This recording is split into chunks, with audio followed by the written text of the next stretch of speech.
रक्षक भक्षक बन गए। अब चाहे वो इनने जो भारती जी की बात की या किसी भी प्रदेश की बात कर लो, वो राजनेता समाज का हितैषी हो ही नहीं सकता जो गद्दी पे बैठने के बाद पहला उसका काम होना चाहिए कि प्रदेश और देश को नशा मुक्त बना दो। वो हितैषी होगा। ये करने के लिए तैयार नहीं है।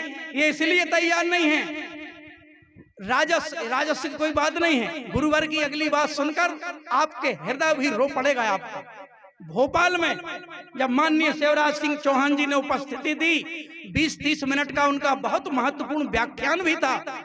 मुझे बहुत अच्छा लगा था कि ऐसे शब्द अगर हमारे मुख्यमंत्री जी के निकल रहे हैं तो धन्य है हमारा मध्य प्रदेश। लेकिन आज समझ में आता कि वो सिर्फ राजनीतिक भाषण से कभी अमल नहीं किया गया। गुरुवर ने कहा था कि राजस्व की कमी हो तो मैं मेरे हर शिष्य पे नशा मुक्ति टैक्स लगा दूं। सोचिए आप जरा, मेरी आंखें बरस पड़ी थी शास्त्री जी जब गुरुदेव जी ने यह बात कही थी कि मेरे हर शिष्य पे नशा मुक्ति टैक्स लगा, जबकि गुरु जी को पता है कि हर शिष्य गरीब है, किसी के पास रोजगार नहीं, फिर भी गुरुवर ने कहा था कि मेरे शिष्य और झेल लेंगे, लेकिन प्रत्येक शिष्य पे नशा मुक्ति टैक्स लगा दो, लेकिन प्रदेश को नशा मुक्त कर दो। नहीं किया तो ये राजनीतिक फंडे हैं। आए हम सजग हों, हम स्वयं संचालक बने सत्ता के, हम स्वयं अपने प्रदेश के मुखिया बने, अपने प्रतिनिधियों को बनाएं जिससे हम अपने वो लक्ष्य पूरे कर सकें जो गुरुदेव जी चाहते हैं। मैंने तो कई बार कहा, आज फिर कह देता हूं कि कंस ने एक संकल्प लिया था, क्योंकि कंस को खतरा था कि देवकी के गर्भ से जो होगा पुत्र, भविष्यवाणी हुई थी तो उससे तुम्हारे जीवन को खतरा होगा। अब इस भविष्यवाणी पे इतने चिंतित हो गए कि जेल में डाल दिया दोनों को, बहन को भी बहनोई को भी।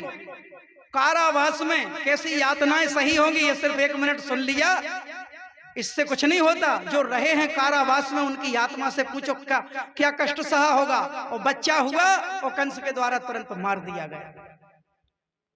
ये हमारे धर्म ग्रंथ बताते हैं, आदरणीय शास्त्री जी जानते हैं और वो कहीं विस्तार से आपको बता देंगे।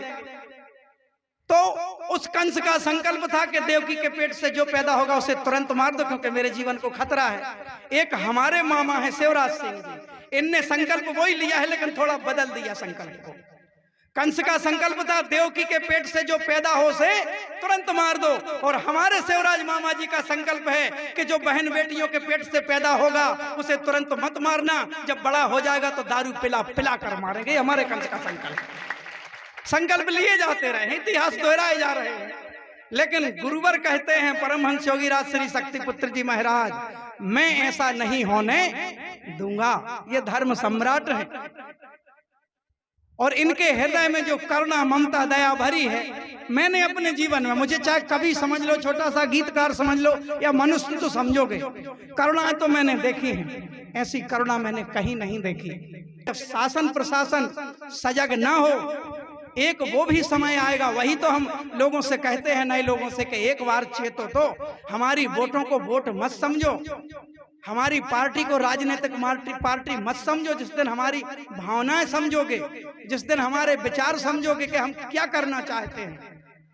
अभी अपराधी अपराध करे और तुम रिपोर्ट लिखाने जाओ, 10 गाली पहले तुम्हें मिलेंगे। जबकि ये लोग कौन हैं? ये शासन के, इन्हें क्या कहते हैं? शासन के नौकर। इनकी तनख्वाह कहां से बनती है? अधिकारियों की, शिक्षकों की या शासन प्रशासन के सभी अधिकारियों की तनख्वाह हमारी खून पसीने की गाड़ी कमाई से बनती है। तुम कपड़ा खरीदते हो, टैक्स देते हो, साबुन खरीदते हो, टैक्स देते हो, शक्कर पत्ती जो भी दैनिक चर्या, सरिया, रेत, ईंट, गिट्टी, सीमेंट, क्या जो भी खरीदते हो उस पर टैक्स लगता है। उसी टैक्स से सरकार के पास पेड़ नहीं लगा है कि हिला दिया और पैसे निकल गए। तो हमारी मेहनत से, पैसे से, तो ये कौन है? ये जनता के नौकर हैं। नौकर शब्द में थोड़ा खराब लग रहा है, सेवक कह दो। जनता के तुम सेवक हो और हमारे ही पैसों से तनख्वाह बनती है और हम ही पे शासन कर रहे। इसी तंत्र को हम बदलना चाहते हैं, हम सीधा सीधा करना चाहते हैं। और वही मैंने बताया कई मंचों से कि धर्म सिर्फ पूजा करना नहीं है। ये चीजें मैंने 4 पंक्तियां लिखी थी, सुना है आपने? इनको विरोध ना माना करो, मूल सच्चाई में जाए करे। जो मैंने कहा था, पत्थर को बरसों पानी में डुबा दो, कभी नरम नहीं होता। होगा क्या? पत्थर को बरसों पानी में डुबा दो कभी नरम नहीं होता।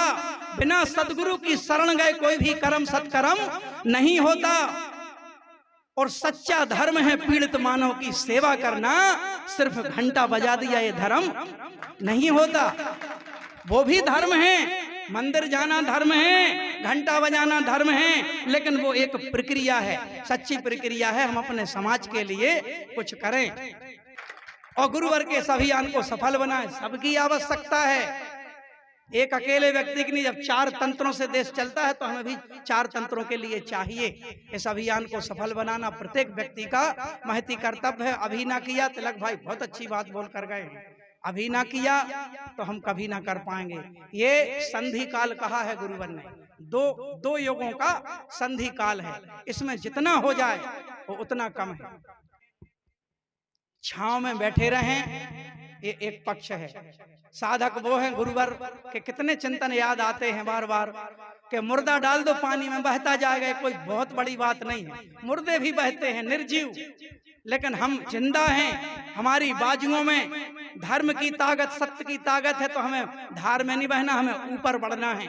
कठिनाइयां आएंगी, चट्टानें सिर में लगेंगी, झाड़ झंकाड़ आएंगे, लेकिन जब धारा की ऊपर की तरफ बढ़ेंगे तो गुरुवर कहते हैं कि धार में बहने वाला समुद्र के खारे जल में विलीन हो जाएगा, कोई पहचान नहीं रहेगी। और जो ऊपर बढ़ गया, संघर्ष झेल लिए, तो वो इतना पता जरूर कर लेगा कि नर्मदा या गंगा का उद्गम कहाँ से है, मूल स्रोत क्या है।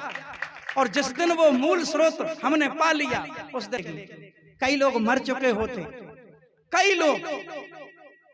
अब वो कहते हैं जब हमारे साथ घटित हो जाए तभी मानते हैं। गुरुवर रोज जो चेतना की तरंगें भेजते हैं उससे हमारी सुरक्षा होती है। और बहुत अधिक जब हमारे प्रारब्ध कर्म हो, संचित कर्म हो, वर्तमान के कर्म हो, तो जो घटना होनी ही होती है वह होती है, लेकिन उसे भी गुरुवर इतना हल्का कर देते हैं कि सूली का सूल बना देते हैं। फांसी हो तो उसे कांटे के रूप में बदल देते हैं। इतनी तो हमें सहन करनी पड़ेगी, क्योंकि हमारे ही तो कर्म हैं, किसी और के कर्म नहीं है। प्रत्येक मनुष्य अपने कर्म का ही भोग रहा है।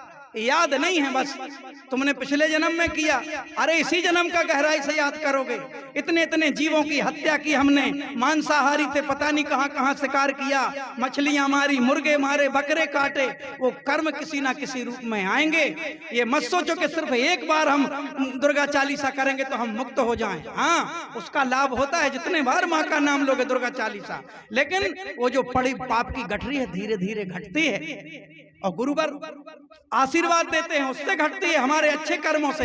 एक दिन में मत सोचो। कई जगह विचलित हो जाते हैं लोग कि धर्म के मार्ग पर चलते हुए हमारे साथ ऐसा क्यों हो गया, क्योंकि तुम भूत नहीं जानते हो, तुम पिछला जन्म नहीं जानते, इसलिए प्रश्न आते हैं। जिस दिन हम समझ जाएंगे उस कर्म की पूरी धारा को, चक्र को, हम किसी को दोष नहीं देंगे। कुछ लोग मैहर जाते हैं, वैष्णो देवी जाते हैं, रास्ते में एक्सीडेंट हो गया, या अष्टमी है या नवरात्रि है, एक्सीडेंट में परिजन की मृत्यु हो गई, तो लोग नवरात्रि मनाना छोड़ देते हैं कि नहीं अब नहीं मनाना है, नवरात्रि में हमारी ये गमी हो गई थी। गुरुदेव जी कहते हैं सौभाग्य मानो कि मृत्यु तो थी, नवरात्रि जैसे पावन पर्व पे मृत्यु हुई, इससे सौभाग्य बड़ा क्या होगा। ये भ्रांतियां फैला दी गई हैं, इन भ्रांतियों से थोड़े से बाहर आएं और धर्म युद्ध के लिए प्रतिदिन अपने आप को तैयार करें। जिन लोगों ने भी, क्योंकि ये सोशल मीडिया का युग है, आज इसी के माध्यम से धर्म युद्ध चल रहा है, इसी से सवाल जवाब हो रहे हैं। कर्तव्य बनता है सिद्धाश्रम धाम से 5 चैनल, एक प्रत्येक व्यक्ति का दायित्व है। BMKS सिद्धाश्रम धाम, भजन संध्या सिद्धाश्रम, BSCP और संकल्प शक्ति न्यूज चैनल। एक ललक हो, यही आदेश है गुरुवर के, लड़ाई के यही प्रारूप हैं। हर समय लड़ाई लड़ी गई, जो अलग अलग रूपों में लड़ी गई। पहले धनुष बाण जब श्री रामचंद्र जी चलाते थे, रावण जैसे आता ताई काल के गाल में चले गए।